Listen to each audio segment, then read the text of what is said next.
clicker? Tick them on. Anyway, thank you for the introduction, and thank you to Karen for kind of setting me up. I'm also going to talk about happiness, but I'm going to have a slightly different take on it. Not too different, I think, which is that happiness depends a lot on the gap between what people desire and how something makes them feel. How a brand makes them feel, how a job makes them feel. Just a minute. So I'm going to start.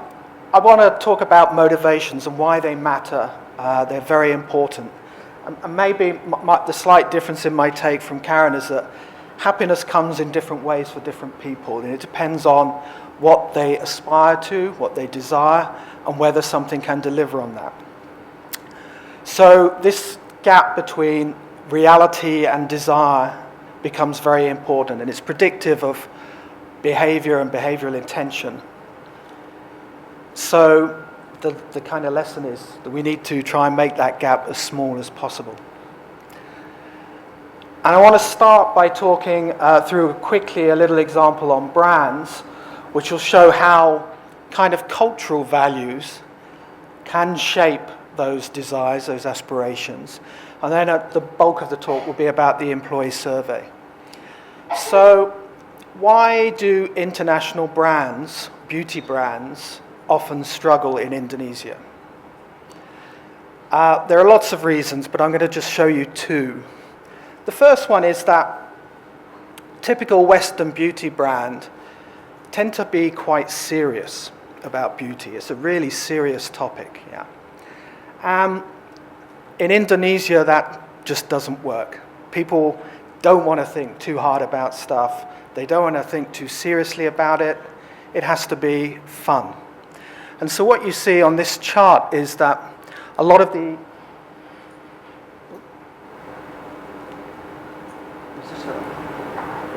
A lot of the international brands are down at the bottom of this chart, which is all about seriousness and it's all about science. A lot of the local Indonesia brands are at the top of the chart. They take a more light-hearted view of what beauty's about. And in particular, there's a brand called Wardah, which you can see is in 3 places there because they have a number of different product lines. They advertise in a way that talks about the fun of being glamorous, the fun of looking beautiful. And it's very, very different to the way that international brands talk about it. And I think it's much closer to what Indonesian women actually desire. One other example, and it's go back to the kind of more obvious one, but it's still something that I think a lot of international brands don't quite get, which is that if you look at this difference between sort of independence versus interdependence values, a lot of Asian countries value interdependence more than independence. A lot of Western beauty brands talk much more about independence, about women standing out on their own, not kind of interacting necessarily with other people. That simply doesn't work in many Asian markets. Again, there's too much of a gap. So let me kind of try and quantify that gap a bit. This is kind of the outline of what Indonesian women want from beauty. And can you hear me anyway? Yeah. It's okay. Mostly it's down here in areas of belonging and connecting with other people. There's a little bit need for confidence, but that's more expressed as being smart. And that's not smart in the sense of smug, but more in the sense of having a good understanding of what you're doing and making the right choices. And in Indonesia in particular, you might be surprised that there's quite a strong need to feel different, but that's expressed in a very, very specific way, which is being different, but still being the same. You're a slightly different color, but you're still an egg. Typical Western brand, there would just be one egg on its own. Yeah. So if you look at a typical kind of international brand, the profile, the emotional profile looks something like this. So it seems a little bit different, yeah? There's quite a big gap. A typical Indonesian brand is closer to this. Much less of a gap, much closer to what people desire. And therefore, more salient, actually, to coin what James was talking about earlier.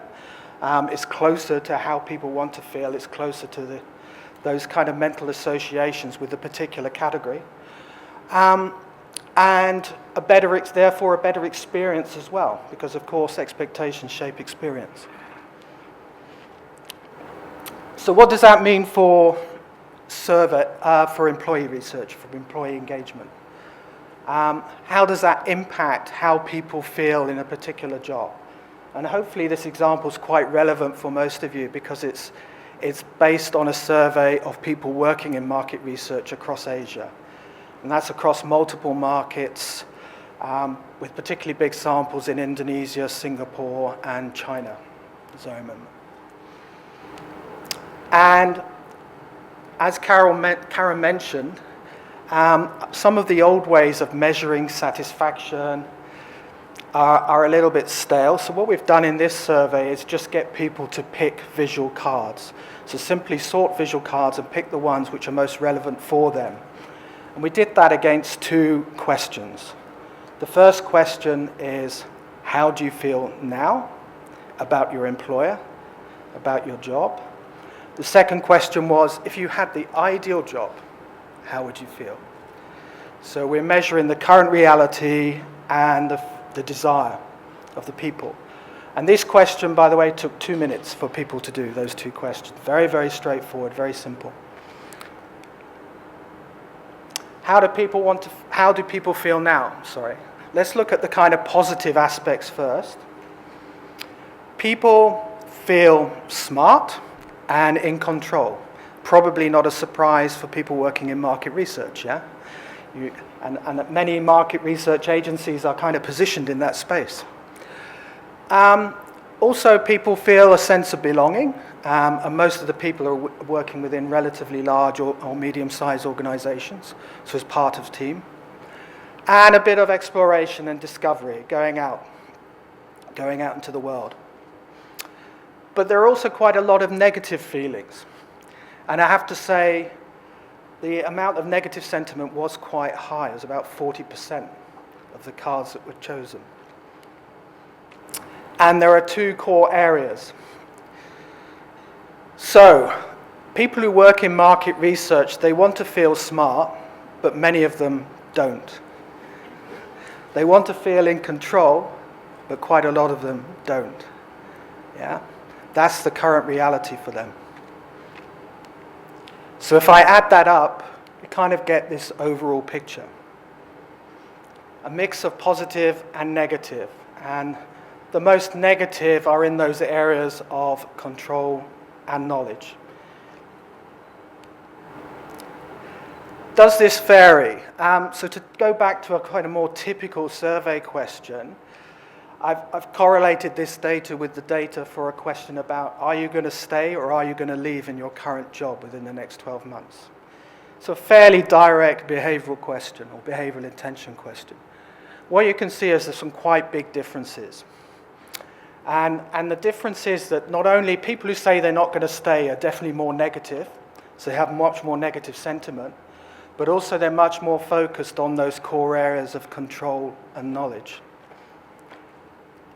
And maybe it's clearer if I just show you these twos.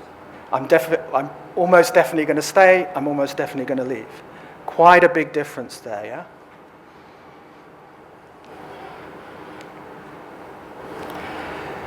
And how does that relate to people's desires? Sorry. When we ask people what they desire, and this is for the total sample again, there are kind of three shifts. So the amount of control and knowledge, the need to feel smart, the need to feel in control goes down.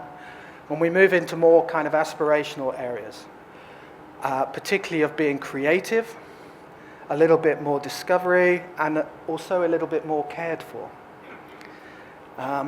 Creativity is particularly interesting because it's very, very high among people who are just come into the market research industry.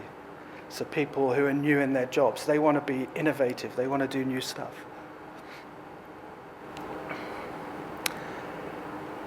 And actually, maybe to go back. So what you can see is there is a gap between those two lines. And the way I've measured it is just to correlate the two sets of numbers. And that's across the 12 motivational areas, but also across the balance of positive and negative. And this is what comes out. So on average, the correlation is about 0.7, which is okay. But for people who say they're very likely to stay in their jobs, it's around 0.95. So basically, how they feel now is almost the same as what they desire in their job. For people who say they're going to leave, or they're very likely to leave, the correlation is minus 0.3. So it's more different than it is similar. There's a big gap between what they want and what they feel they're getting. So the question is that because they have unrealistic expectations or they're in the wrong job? Or is it just because they picked the wrong company or the wrong boss or whatever it might be? So just to show you this kind of graphically, so for people who say they're going to leave, it's quite a big gap, yeah? So this is the data specifically for that group of people in terms of how they feel now, how they want to feel. And you see the big spike for knowledge, so I've had to actually rescale this chart a bit. And about 70% of the sentiment there is negative. They feel dumb, not smart. For people who say they're going to stay, this is the gap.